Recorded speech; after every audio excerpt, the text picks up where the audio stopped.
I'm here at the Burggarten in Vienna, where we have the world famous statue of Mozart. I mean, I've seen pictures of this 1,000 times, and now I'm here looking at it. And just around the corner from the Mozart Apartment is St. Stephens Cathedral, massive size, where Mozart married Costanza.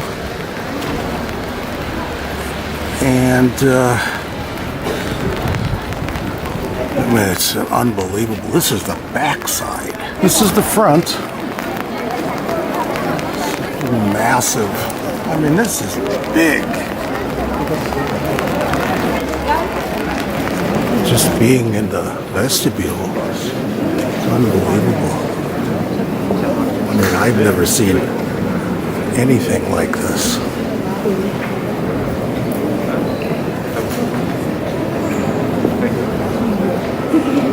I think this is as far as they'll let me go with the camera.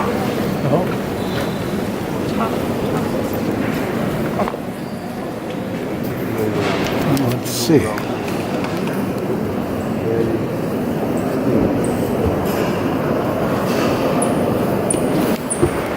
Where Mozart got married. Probably a lot of other famous people too, but I don't really care. We have these little altars to the side too. I'm going to go in and say a prayer for Cookie and Shirley. I'm heading down to the street where Mozart's house is and museum. You know, just a cobblestone and very narrow, just meant for horses. But this is an actual street. It's not an alley. I don't think they allow cars down here, obviously. Oh, maybe so. Who knows? But we'll go into the house and the museum. Let's take a walk around Mozart House. This is the vestibule where the front door here, and he would have met people here. Obviously, he would have had furniture in here, but quite something.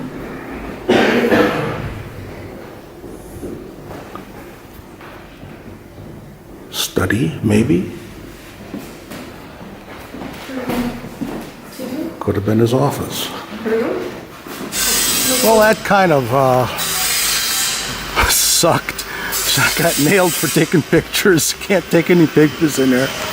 But the point is he actually was walking down the streets. He lived up on this first floor right here. Right there is where his apartment was. It was pretty big, pretty good size too. And in this apartment, he wrote most of his greatest works. Don Giovanni, Marriage of Figaro, piano concertos. I'm here at the site where Mozart spent his last days. It's actually at this address right now. It's a department store, Steffl Department Store. This building was, the apartment stood until about the late 1800s, and then a modern building was built. But it was at this very address that Mozart died. He would have written some of his best works here, including Magic Flute and the Requiem, at least most of the Requiem. Well, I'm here at St. Marx Cemetery. That's Marx with an X. On this very cold, dreary, rainy day. And out here, if you look, there's some very, very old graves. This is somewhere out here is where Mozart was buried, in an unmarked grave, if you can believe that. A lot of controversy is going on about why he was put in an unmarked grave. He was such a famous man, especially here in Vienna. Why he got buried with a mass burial, unmarked. Nobody knew where he was. I mean, I'm sure somebody did, but he is out here somewhere. I could be walking, could be on this road, or who knows.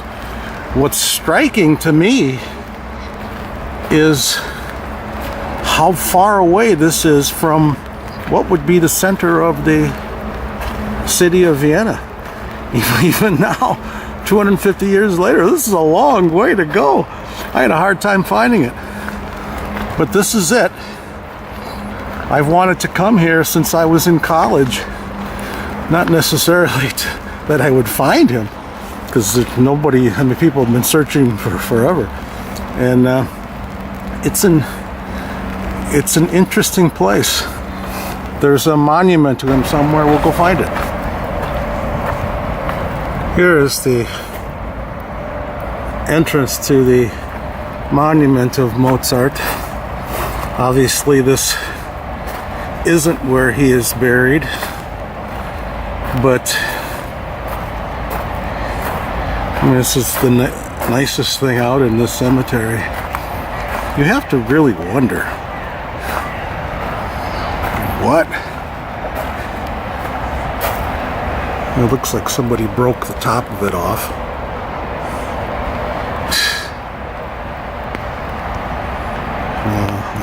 Unreal. People do. Just taking a stroll through some of the aisles here. Some of these are quite old. I mean, there's some here that's 1750, 1600. I could be walking on the very place that Mozart is buried. I wouldn't know it. No one would know it. What makes these people special? And what made his wife decide deprive the world knowing where he was buried? And of course, we know that after he died, she made a fortune from his music, publishing it, had a biographer, ended up marrying the biographer. She kept the music. And what also strikes me is it's not as big as I anticipated it to be. It's big, but I expected it to be acres. But this is a big monument. What made this person so special? And why not Mozart? Well, I'm back to the front now.